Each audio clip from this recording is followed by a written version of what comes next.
Hello, I'm Emmy Perez with Blissfully Healthy Women's Wellness Center, and I specialize in helping women who struggle with emotional eating and weight struggles. And today, although I love talking about how to overcome emotional eating, how to adopt a clean way of eating, an alkalized way of eating, today we're going to continue our conversation around food sensitivity testing. So this is something near and dear to my heart. It's something that I love to talk about because it significantly, positively impacted my own health and wellness. And it's also positively impacted my kids and my husband and so many of my clients. This food sensitivity test is like no other that I have found to be able to really give some specific information that works for your body. So the food sensitivity test that I offer here at the Blissfully Healthy Women's Wellness Center, it is a blood test that tests the IgG antigen in the blood as well as immune complex C1, C2, C3, and C4. And so we're able to determine what foods are causing inflammation in your body. And so that inflammation can be depression, anxiety, gut issues, which we're going to talk a little bit about today. It could be joint aches and pains. It could just be chronically feeling tired and achy. So those are very, very common symptoms that I see with clients. And when you get this food sensitivity test, you're going to get this beautiful printout of over 132 different foods where you can see what foods are causing symptoms, from spices like paprika or pepper, black pepper, or cumin. I've had one client sensitive to peppermint, another client sensitive to sage. So we can determine even the spices that you might be putting on your food that could be causing symptoms from GI distress, from asthma, joint aches. So it's not saying that this is going to solve all your health problems or relieve everything for you.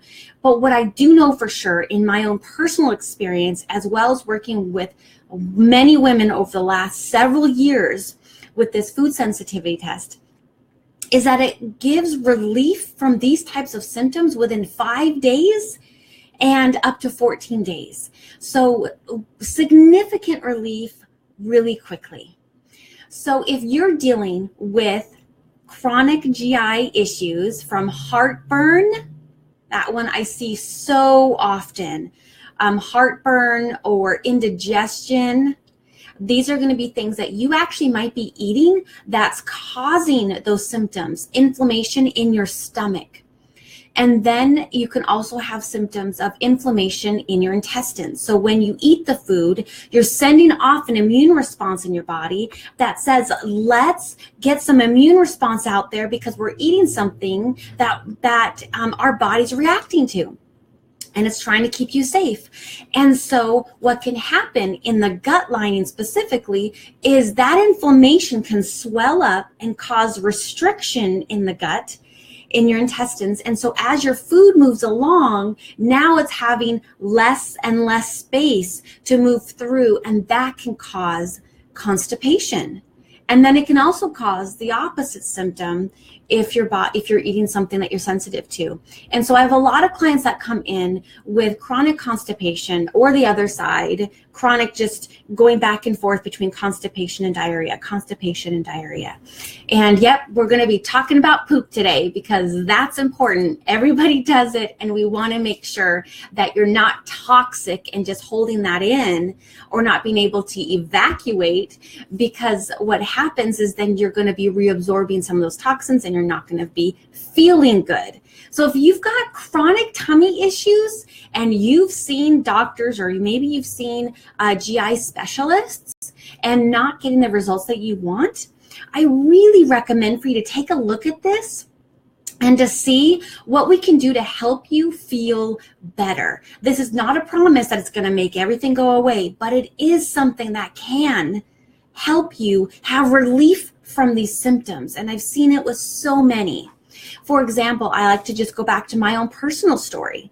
I was diagnosed with IBS. And I had a lot of troubles with my intestines. And literally when I ate certain foods, it felt like a ripping apart of my intestines as it moved through my intestines. And what I discovered through testing, blood testing around food, is that it was oats and barley. That was it for me, for my IBS that the doctor diagnosed me with.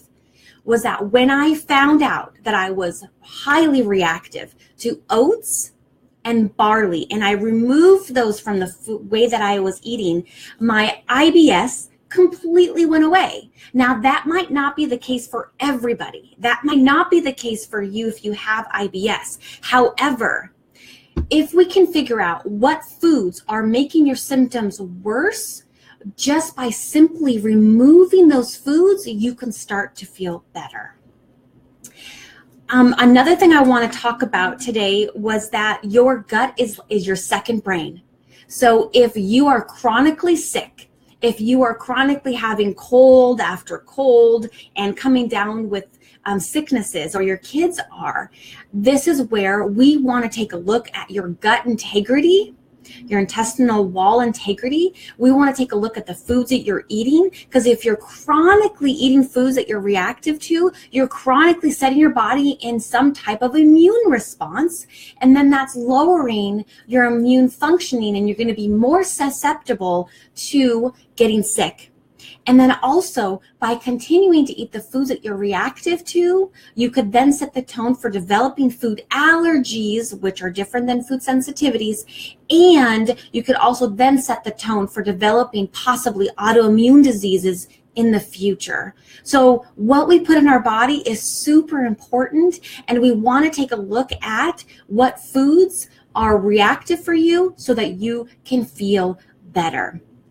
Also, your gut, that's going to be where you make 75 to 85% of the serotonin. That's our feeling good hormone, a neurotransmitter, excuse me. That's the feeling good neurotransmitter that we have that helps us feel happy, that helps us feel good. And if we don't have enough serotonin, we're not going to then have enough of that convert to melatonin, which is then going to help us sleep. So let's take a look at the foods you're eating and help you get your body back in balance so you can feel full of vitality. Now, if you're thinking about, I have a lot of clients that think, oh my goodness, I'm going to get this food sensitivity test. I'm nervous because now I'm going to have this hardcore evidence around what foods I need to let go of. And there could be emotional stuff that comes up around that. Very normal. I had to grieve eggs. I had to have a few meltdowns myself around eggs because I'm highly reactive to eggs. And at the same time, now I know how I'm going to be feeling better. And so when I understand, and when my clients understand, this food causes this exact symptom, now you can take a look at that food and say, I know for sure when I eat eggs, I am going to be achy and I'm going to be groggy and I'm going to be tired. Do I want to choose that today? And most of the time, I don't. But it wasn't until I really understood and really made that connection around what the pain is associated with that food. Because when we have an emotional attachment to food, it is a false association to that food that's keeping you going back to the food. So for many ladies, it might be bread, there's cheese, some of you might be dairy. And so the false association is this food gives me comfort. This food brings me joy. This food gives me escape. And when we really understand the reality, which is this food causes me joint aches, this food causes me more depressed. When I eat this food, the next day I feel more depressed and brain fog. Holy cow, do I want to feel depressed? And do I want to have brain fog today and tomorrow? And then you get to make that choice. And most of the time, you're going to be able to choose, no, I don't want to feel that. I want to feel full of life and full of vitality. I want to feel amazing. And so I'm going to choose to eat in that way. When we do food sensitivity testing here at the center, I always make sure that there's coaching that comes along with it.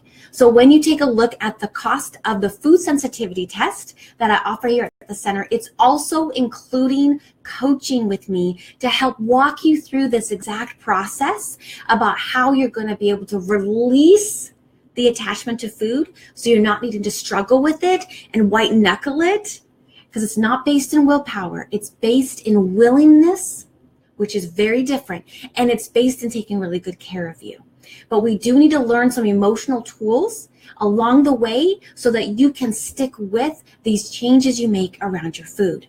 So if you would like some more information about food sensitivity testing and maybe even taking a look at some coaching to help you achieve health, vitality, and release weight that's holding you back from living your fullest potential and being happy, please feel free to reach out to me. I'd love to be able to set up a free discovery session with you where we can just go over any questions you might have and then determine what type of coaching and if food sensitivity testing would be a good fit for you.